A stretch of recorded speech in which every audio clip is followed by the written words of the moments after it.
Parle de la tribulation qui viendra sur terre pendant le règne de l'Antéchrist, beaucoup de chrétiens pensent immédiatement au sujet du rapt.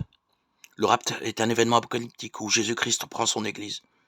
Cela suscite un grand débat au sein du christianisme, non pas sur le rapt en lui-même, mais sur le moment où il se produira.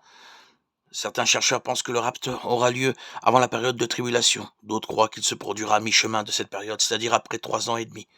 Et le troisième groupe croit que les chrétiens feront face à tout ce qui se passera pendant les 7 ans du règne de l'Antéchrist sur terre. La vérité est que beaucoup de gens ne savent pas grand-chose sur le rapt et finissent par créer de la confusion au sujet des événements de la fin des temps. La première vision est la vision pré-tribulationniste. Cette perspective de pensée croit que l'Église du Christ sera enlevée avant la grande tribulation.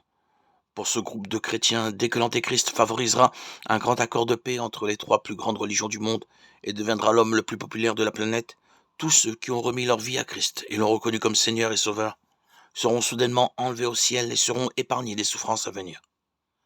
Il existe plusieurs passages bibliques qui, selon ce groupe de personnes, pointent vers ce type de rapt. L'un des arguments les plus forts est que tandis que les chapitres 1, 2 et 3 de l'Apocalypse mentionnent l'Église du Christ 19 fois du chapitre 4 au 19, il n'en est plus question, mais traite de la tribulation qui se déroulera ici sur terre. De plus, la promesse de Jésus faite à l'Église de Philadelphie est également l'une des bases de cette pensée. Lisez avec moi ce qui est écrit dans le chapitre 3 du livre de l'Apocalypse. Parce que tu as gardé la parole de la persévérance en moi, je te garderai aussi à l'heure de la tentation qui va venir sur le monde entier, pour éprouver les habitants de la terre.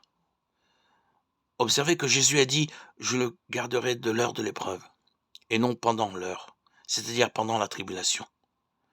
L'apôtre Paul a également des enseignements qui pointent vers ce rapt avant la grande tribulation.